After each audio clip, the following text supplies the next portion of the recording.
Hi guys, how you doing? So today I'm going to talk a little bit about demonolatry denominations.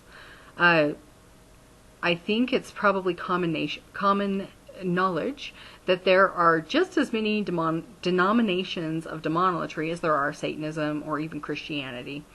There are a lot of different people with different viewpoints. So, I think first it's really important to point out that not all demonolators are Satanists. Some demonolators are not Satanists at all. However, a lot of Satanists are demonolators. So, kind of take that as you will. And basically the difference being that Satanists actually venerate Satan. Not all demonolators venerate Satan. Some demonolators venerate Baal. Other demonolators may venerate Ashtaroth. It depends on the person. So this is where the whole denominational thing gets kind of tricky. Now, there are some people who refer to themselves as traditional generational. And by that they mean that either they follow a tradition prescribed by their teacher, who learned it from their teacher, who learned it from their teacher. And in a sense, that's also what's meant by generational too. However, in some instances, generational is meant passed through a family, like, the parents practiced it, and then they gave that to their children, and their children taught it to their children, and on down the line. But as we know with Christianity, that just because you were raised that way doesn't mean you are that. So whether or not somebody is something, you're not that by birth. Okay? So you either practice it or you don't. So your parents can share their religion with you all they want, but whether or not your children actually continue on those traditions that you taught them as they were growing up, it is really anyone's guess. And that doesn't necessarily make someone better or more of a magician or more of a demonolator if they were born into a family that practiced it, because all the same, they still had to learn it. You still got to practice it. You still got to study. You still have to implement the things that you're learning. You still have to work with the demonic on a daily basis. And right on, you know what I'm saying, right down the line. There are no free rides. And that goes for all magic. I don't care if it's traditional witchcraft or whatever, or some sort of generational witch bloodline bullshit. Whatever that happens to be, you either practice it or you don't. Now, I do believe that there are certain gifts that are passed on family-wise, and I do believe that a natural talents for seeing and communicating with spirits, and for divination, and possibly foresight into the future, those particular gifts can be passed on in family bloodlines. And I know that because I have a family like that, where it's maternally passed on. So all of the females in our family have this gift. And I don't know why it is. And it's possible that the males do too, and they just don't talk about it. So, but either way, however it works, I do believe there is kind of a genetic predisposition to some of that. But I don't think that that's the only way. I think people can actually learn certain forms of divination without having any predisposition to it whatsoever. Because I do believe that all humans are inherently somewhat clairsentient, in the very least, to where you just know things. Like you know something's going to happen, or you have that gut feeling, that bad gut feeling.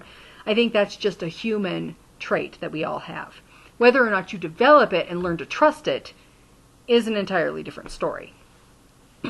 However, there are some people who just have more of a talent for seeing spirits, talking to spirits, and they've had those experiences since they were very, very young. And if you are one of those fortunate people who has had those experiences, excellent. Then technically you have been born with a gift. So, and it probably predispositioned you to the occult anyway. So, that said, when we apply that to denominations of demonolatry, there are certain traditions.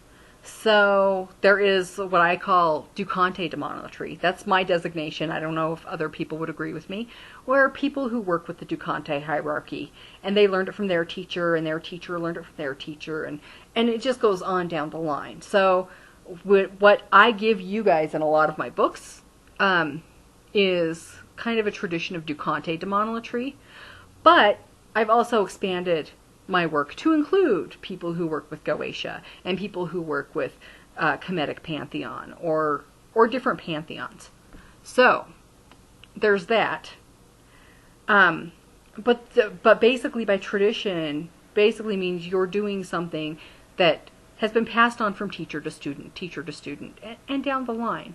So when you use that ZD sigil in any of your work, you are partaking in a traditional practice. If you use blood in your magic, you are partaking in a traditional demonolatry practice. Even though you may not consider yourself a traditional demonolator. Generational, same thing. If you have a teacher who's a demonolator, who their teacher was a demonolator, who that person's teacher was a demonolator, and you learn from those people, then theoretically you are a generational demonolator, even though you weren't born into it and don't have a bloodline for it, if you know what I'm saying. Because let's face it, every last one of us could trace our bloodline back to pagans. Because at one point in time, that's all there were. So really the whole idea of, the demonolator blood or the witch blood or any of that crap is ridiculous. It's completely ridiculous. Because at some point, all of our ancestors were pagan. And all of them were practicing some form of magic. Okay? So it just matters. It matters where you're learning your stuff from, and if you're maintaining and keeping up with those traditions. So, but otherwise, every other demonolatry available to us is all pretty much a personal demonolatry. So there aren't really so many denominations. You're either a Satanist demonolator or you're not a Satanist demonolator, and you're either traditional or generational or both, or you're not. And otherwise you're just a demonolator. Because a demon worshiper, there's a lot of flavors of demon worship. So, I mean, that's a really broad term. So I hope that helps to clarify that for some people.